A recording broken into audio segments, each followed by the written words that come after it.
Alors, quel est le jugement de prier derrière quelqu'un qui massacre le Coran? On l'a aussi vu, il me semble, cette question-là. Alors, qui a une belle réponse nuancée à nous apporter? Que Cheikh Ibn Baz, ici, alhamdoulilah, nous rapporte une réponse nuancée. Alors oui, Yanis, bravo. Nassim, bravo. Cheikh Ibn Baz, il nous dit, si sa lecture, en l'occurrence d'Al-Fatiha, elle change le sens, comme s'il dit par exemple an'amti, an'amtu, oui, an'amti, an'amtu alayhim, au lieu de dire an'amta alayhim, ça change le sens. Il faut limoger cet imam. Alors non, regardez comme Cheikh Ibn Baz, il est doux et miséricordieux. Il a dit, il convient d'instruire cet imam, de l'éduquer, de lui apprendre ce qu'il ignore. Et ainsi est le musulman. Il cherche le bien pour les gens. Il n'est pas là à dégainer ses mises en garde comme ça à l'emporte-pièce par pack de 12. Il n'est pas là à chercher à anéantir les gens, à les détruire, etc. Non, il cherche la réforme des gens. Il cherche leur bien. Donc même mon imam qui fait du dégât, je veux son bien. Donc je vais aller le voir à la fin de la prière et je vais lui dire, voilà, cher imam, tu fais des fautes qui sont graves. Tu changes le sens et on n'a pas le droit de prier derrière toi et tu n'as pas le droit de diriger la prière. Si tu veux, je t'apprends. Et si l'imam il est modeste, humble et qu'il craint vraiment son Seigneur, il acceptera de toi.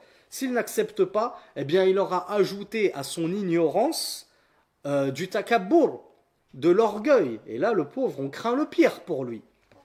Donc d'abord, le Cheikh Ibn Baz nous dit que le musulman cherche le bien pour son frère et alors il va aller conseiller cet imam, lui apprendre ce qu'il ignore et s'il se corrige, alors on le maintient à son poste d'imam. Mais s'il refuse de se corriger, alors il est obligatoire de le limoger et de le retirer de son poste et de mettre quelqu'un qui sait lire correctement Al-Fatiha. Mais s'il fait des petites fautes qui ne changent pas le sens, alors Cheikh Ibn Baz nous dit que c'est demi-mal. Même si normalement on ne devrait pas, subhanallah, alhamdoulilah, à notre époque, même en terre de koufr, j'ai l'impression que dans toutes les mosquées, on trouve au moins une ou deux personnes qui lisent très très bien le Coran, à défaut de trouver un ou deux hafiz parmi nos shibani et même nos jeunes. Donc ce serait incroyable que ton imam, même s'il fait des fautes qui ne changent pas le sens, on n'ait trouvé personne d'autre pour diriger la prière. Mais moi, deuxième anecdote de la soirée, vous êtes gâtés, lors de l'avant-dernière mosquée, dans l'avant-dernière mosquée que j'avais dirigée, lorsque j'étais venu prêcher quelques années en France, on avait un muezzin qui faisait de graves fautes dans l'adhan, hein, tel que je vous l'avais expliqué. Ah, Allahu Akbar, souvenez-vous. Ça, c'est de très graves fautes. J'en avais donc parlé au recteur de la mosquée et je lui avais dit, voilà, le muezzin, il convient de le remplacer parce qu'il fait des fautes catastrophiques qui changent complètement le sens, c'est très grave. Il m'a dit, oui, on le sait. Il m'a dit, oui, on le sait.